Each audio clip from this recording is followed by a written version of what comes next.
juga ke rekan-rekan ya, kita akan bentuk grup. Ya.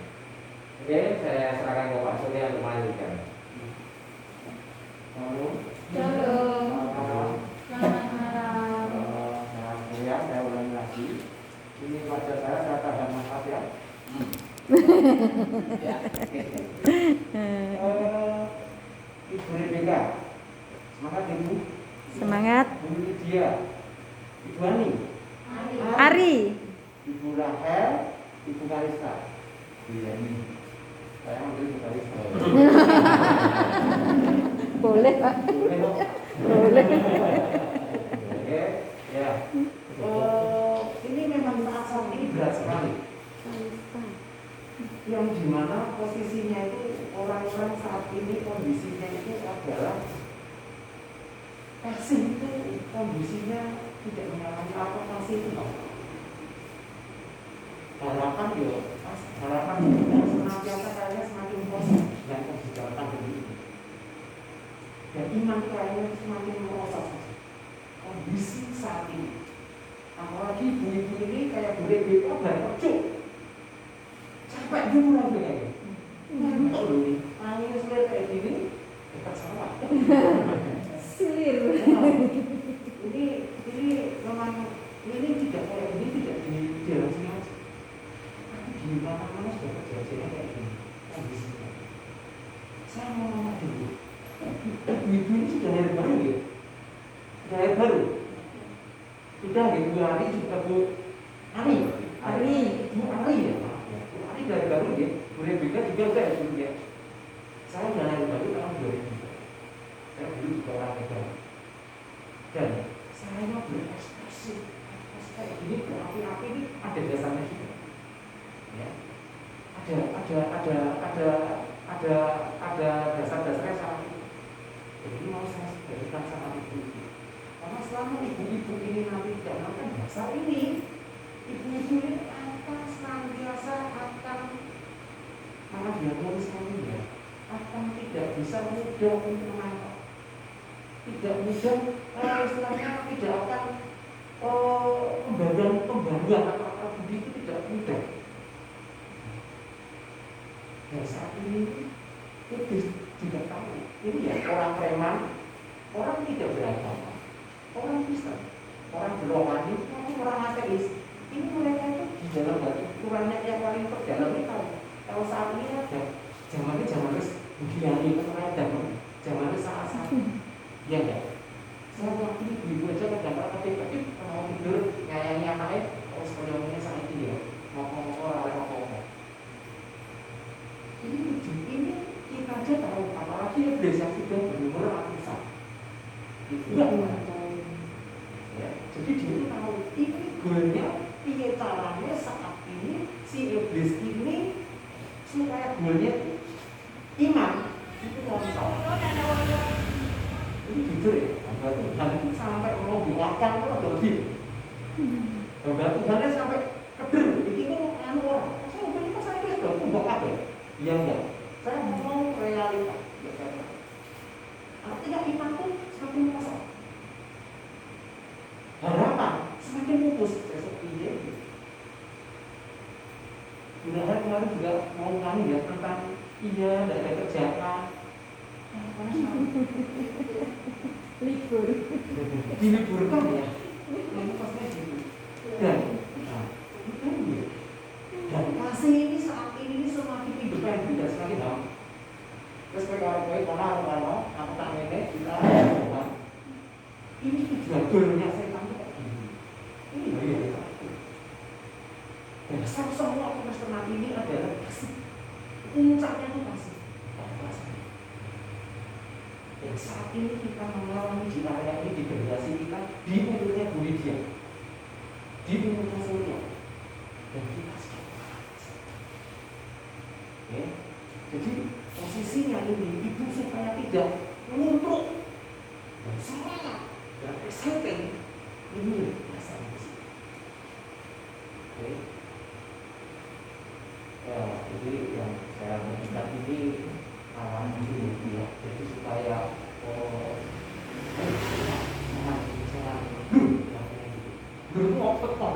artinya jangan diceritakan sesuatu dibagikan ini, tapi di sini nggak boleh utangnya selesai belum? Kayak sini rokok, kayak semua.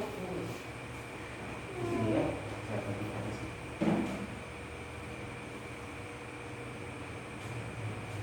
Saya takut, jadi boleh dibuat lagi. Boleh. Saya lu ya. Ya, saya berdiri gini, saya minta tolong Mas Bimo. Maksudnya kamu Mas Bimo. Ada perkataan Yesus yang fenomenal. Perkataan Yesus yang fenomenal dan ibu itu selalu sudah terbiasa untuk mendengar, sudah mendengar. Dan Yesus mengatakan itu datanglah, datanglah. Ya, Yesus datanglah gitu. Ya kan? Terus kemudian saya kesini terus ikutlah aku. Oke, sampai sini aja. Jadi di sini perkataan datanglah, ya kan? Sudah terbiasa Yesus mengatakan datanglah anak-anakku. Terus kemudian ikutlah aku, ya kan? Ya kan? Ada satu versi yang dimana ini juga sangat fenomenal dan ibu selalu mesti sedang bilang, tinggal dalamku, tinggal, peluk aku. Jadi sangat susah ya, peluk aku, sorry, tinggal dalamku. Jadi posisinya ini Yesus ya, ini Mas Dermawan. Ya. Tinggal. Ini tinggal ini nempel sama Yesus. Dan banyak ada foto-foto di foto-foto ketika di WA dan sebagainya. Mas Dermawan ini kondisi lemah seperti lesu. Saya ini merangkul gini. Ayo anak kita foto. Ada nggak foto itu? Ada nggak? Ada yang pernah melihatnya itu juga di sana, di Rahel. Kembali kurang ya? Oke. Masuk. Jadi selama ini, ya, ibu kalau posisinya tidak tinggal di dalamnya dia, ini berat sekali untuk menerima suatu pelajaran atau menerima suatu penggambaran atau atau pengertian. Jadi kadang-kala ibu-ibu yang diajar itu seolah-olah jenengan itu kayak masuk sekolah guys, sehingga tapi orang nangkep guys, hanya itu aja. Ya, itu karena apa? Karena jenengan posisinya cuma hanya datang dan ikut saja. Konsep kekristenan ini wajib. Kalau jenengan ini harus tinggal dalam pokok anggurnya. Amin. Saya yakin dan yakinnya kalau mesti ibu itu juga mesti nuwun sewu ya, mungkin dia nggak pernah cerita, mungkin ceritanya sama bapak Paulus. Iya ya Bang ya, tak ceritanya ini kok ini.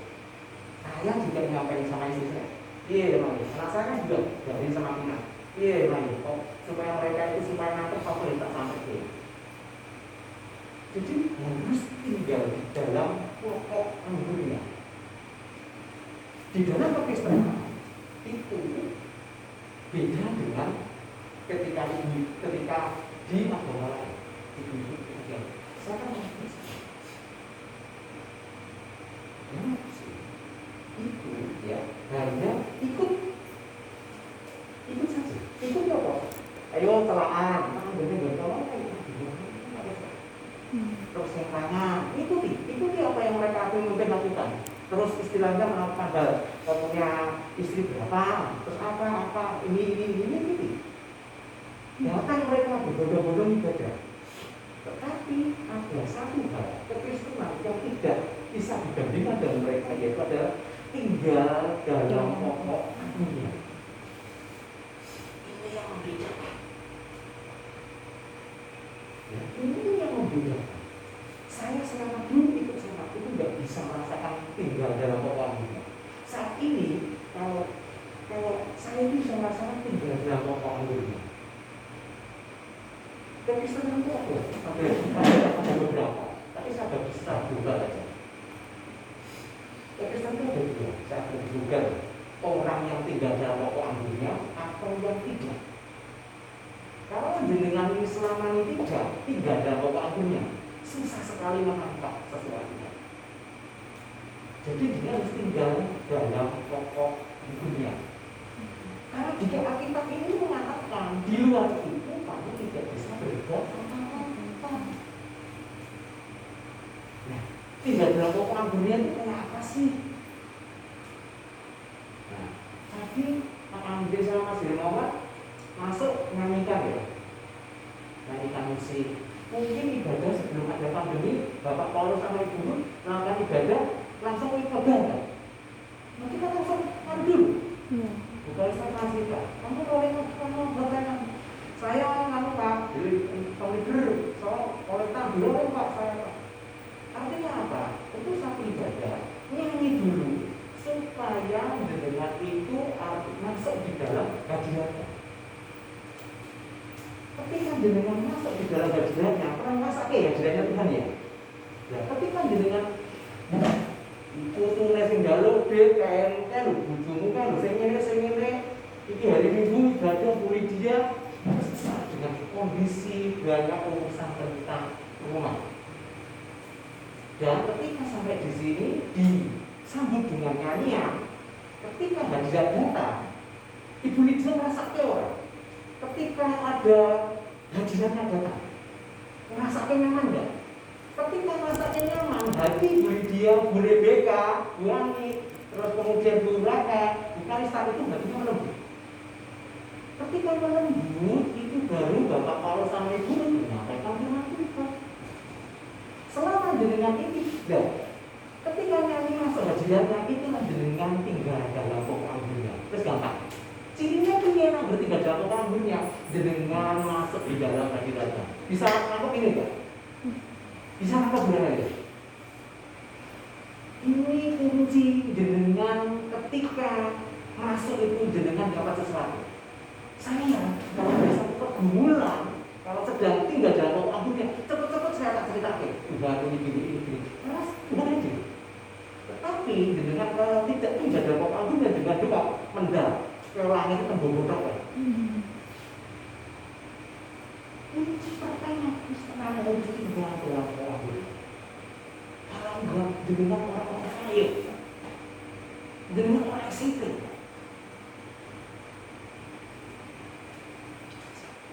Sakit ya? Apa? Penting sekali. Ini kunci dasar. Ya, ini kunci dasar. Jadi ciri khasnya itu adalah masuk hadiratnya seperti itu. Nah, ini jadi ketika jenengan tinggal dalam pokok anggurnya, ini saya bukan mengatakan Tuhan itu berpola itu enggak, tapi di Alkitab ada tulisan. Ketika kamu di dalam itu ada pembaruan akal budi. Pembaruan akal budi itu kalau dibuka kayak gitu. Pernah nggak di sini dulu ibu-ibu ini merasakan, dia video ini ya, Tuhan diserangin, pernah nggak? Itu pembaruan akal budi. Jenengan selama tidak tinggal dalam pokok anggunnya, pembaruan di sini terus. Kenapa jenengan tinggal selalu pembaruan akal budi terus? Dan ketika saya tinggal dalam pokok anggunnya, saya belajar untuk berikan kemampuan untuk melakukannya. Karena nanti ketika jenengan keluar atau jenengan melakukan kegiatan aktivitas rumah, itu pikiran jenengan real, nyata atau otak kirinya itu bekerja. Ya wes, artinya itu berjalan ini melakukan suatu hal ini. Oke, di sini pertama-tama adalah tinggal dalam pokok anggunnya. Ini sangat penting. Jenengan kalau seumpama kan jenengan harapan jenengan kan anak-anak jenengan kan posisinya kan bisa jadi seperti aku, seperti Kristen, apa itu seperti Yesus. Tapi sama dia ini tidak tinggal dalam pokok anggunnya. Jenengan ngandang lele, bukan dongeng mendarat tuh. Kecuali dia punya integritas yang kuat ya menangkapnya. Repotnya zaman saya ini integritasnya dulu mah. Oke, kunci di sini pertama tinggal dalam pokok anggunnya. Saat ini dimanapun, ini bukan di Indonesia atau juga ngoyo kita. Iman rontok, kasih itu hampa, pengharapan entek. Ini tidak disomong Tuhan. Jadi semangat. Dan semangat cara ini harus tinggal dalam doa biasa. Oke, siap? Siap. Saya itu oke. Semangat. Ya, ini kunci pertama. Kunci kedua, ya, kunci kedua yaitu adalah dasar sukses. Seperti Ibu Lydia, Bu Rebecca atau ibu lainnya mungkin belum mengharapkan kalau itu proyek ini lele, proyek sampai sukses ya, ayo. Kamu sampai anu ya, gaji uang ya, ya kan? Versi kalau kita tuh bagaimana kesuksesan itu bagaimana? Ada bahan di sini. Yaitu coba aku orang itu ya kalau Bu ini ya, apa ini ya? Bu Ali ya. Saya memang di nganu di lupa saya. Saya selalu di rilis di rilis. Nah, dari coba buka Yosua 1 ayat 8.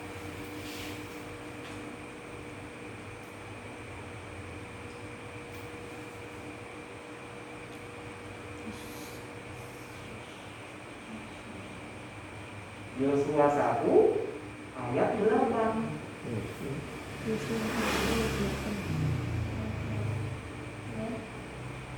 Ya, monggo.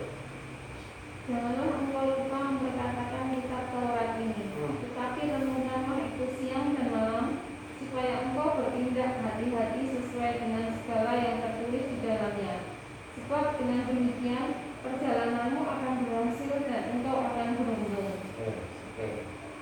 Dengan sampai beragama, dengan sampai di sini berkali-kali, kritik terus berkali-kali. Dengan ngomong KTP ini dibuka dengan simboli Yesus yang akan diberikan dan kedua Alkitabnya mengatakan kalau dengan mau berhasil dan beruntung itu ada merenungkan firman Tuhan. Dan merenungkan firman Tuhan itu enggak gampang. Masalahnya firman Tuhan ini kebanyakan itu kayak pasal itu kayak kata-kata sehingga Tuhan terkini. Nah, caranya piye supaya gantungan ini gampang kita nangkepnya? Nangkepnya itu pertama-tama ada tadi harus tinggal dalam potongan punya. Itu nanti tinggal dalam potongan punya. Mudah sekali buka di soalnya pasarnya. Itu pertama-tama. Dan kebanyakan di dalam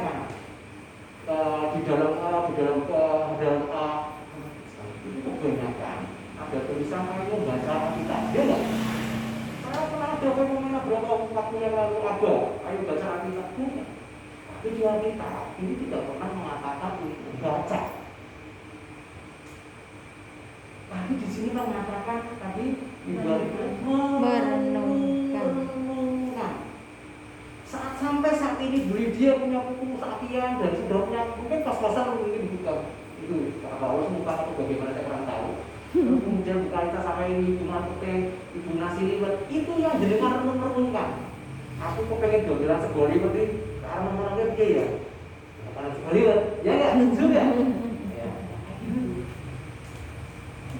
Oke, aku dari Ibu Marteng ngomongin, aku kok pengen ngomongin mungkin gajinya nyampe nyaman cedek ngomong ke aku tidak orang dia. Itu merenungkan, mikir. Karena benar-benar tidak pernah kerja sih gini tuh. Nah, kebanyakan di sini ini merenungkan. Tapi ini ya, kebanyakan yang meleset ini yang sering ditinggal. Ini ada tulisan yaitu adalah supaya engkau bertindak hati-hati. Banyak sekali kita di grup Kristen budongan ayo orang teman Tuhan kamu semua berhasil ABC dan sebagainya. Tetapi tidak bertindak hati-hati. Facebook, gua tangani batal kayak dia aku kilo aku siap pengen dihargai biasa. Tapi efeknya nanti kemana dan bagaimana? Ini yang paling mudah sekarang. Yang tidak terasa. Artinya harus bertindak hati-hati. Nah, pasal tadi ini pasal apa ini? Alkitab ini ada banyak janji. Permasalahannya orang Kristen itu aku urip madya sak cukupe wae. Sing penting aku masuk surga. Artinya apa? Kebanyakan ini yang itu adalah di bumi ini dijajah kondisinya, ekonominya, tapi ketika kita berpulang kita masuk surga, ada di Alkitab itu janji-janji. Dan janji-janjinya ini bagaimana? Kan ironis sekali.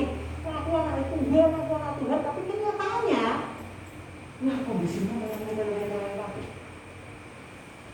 Cara galinya bagaimana ini di Alkitab ini? Cara menggalinya, katakan yang terpendam di Alkitab ini adalah menggali, yaitu renungkan. Ketika ibu ini tinggal dalam pokok anggurnya, itu pembaruan akal budi, yaitu adalah merenungkan itu.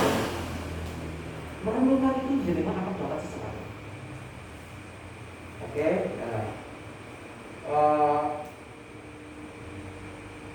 jadi kebanyakan ini Tuhan itu berbicara lewat pembaruan akal budi. Terlepas kita momen tertentu diizinkan dan sebagainya, tapi kebanyakan Tuhan melakukan hal itu lewat dengan merenungkan firman Tuhan. Nah, ini ibu-ibu bisa nangkep gak? Bu Rebeka tadi ngantuk-ngantuk, tiba-tiba saya bisa nangkep dingko. Apa ayo Bu Rebeka? Oh enggak ngantuk. Pertama apa tadi? Tinggal dalam pokok anggurnya, ya kan? Kedua adalah merenungkan firman Tuhan. Ini kunci sukses. Kalau tinggal dalam pokok anggurnya itu adalah jenengan bisa enteng. Karena jenengan nanti seumpama itu putri jenengan yang saya saja. Orang bertindak hati-hati, terus mereka itu keren. Orang kuat ngadepi kayak gini. Sing jenengan tinggal dalam pokok anggurnya. Sing menemukan Yesus karena itu ringan, enak dan ringan. Itu pancawis, karena dengan tinggal. Selama dengan tidak tinggal, dengan melakukan sesuatu apapun kalau ada masalah berat, dengan tidak kuat. Itu pertama, kunci pertama, tinggal dalam pokok anggurnya. Yang kedua adalah merenungkan firman Tuhan. Itu kunci sukses. Yang ketiga harus kuasai diri. Akar masalah itu apa? Jujur ini sudah saya lakukan sama anak dan istri saya. Dan anak istri saya sudah terbuka apa adanya tentang merenungkan firman Tuhan juga mereka sudah melakukan. Terus kemudian tinggal dalam pokok juga mereka selalu senantiasa untuk tinggal. Terus kemudian tahu akar masalah mereka, akar dosa mereka. Karena kalau tidak tahu akar dosa, dengan itu akan berkelahi terus. Ya ini akan berkelahi terus. Jadi ini harus ditangkap, ini harus ditangkap. Ya, Ibu Ruth. Ya. Dasar kekristenan yang ini tolong diuri-uri. Kalau nggak diuri-uri nanti belum. Nanti akan nggak fokus lagi. Nanti susah sekali untuk menyampaikannya. Pertama-tama syaratnya harus tinggal dalam pokok anggurnya. Diuri-uri terus. Ini sampai saya sampai sensasi loh. Dan kalau udah terus sama anak saya. Tinggal dalam pokok anggurnya. Yang kedua yaitu merenungkan firman Tuhan. Dan yang ketiga itu adalah tahu akarnya. Itu harus diuri-uri. Karena bagaimanapun dasarnya itu. Banyak sekali orang Kristen yang puas dipahami. Ya, ini kalau itu saya sudah sampai nyampe ke sana itu. Ya, siap. Ya, terima kasih. Sampai orang kali saya serahkan waktu lah.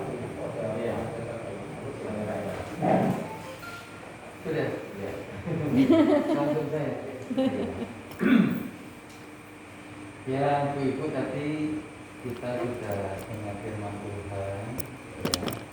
Sekarang kita mau kembali ke dunia dulu. Kembali ke dunia, cuman saya tetap pegang yang dari Pak Surya, juga Pak Andreas. Yang pertama, kalau kita di dunia itu akar-akar kejahatan, akar cinta uang, akar kejahatan, dan akar kenasisan itu harusnya nggak ada. Ya.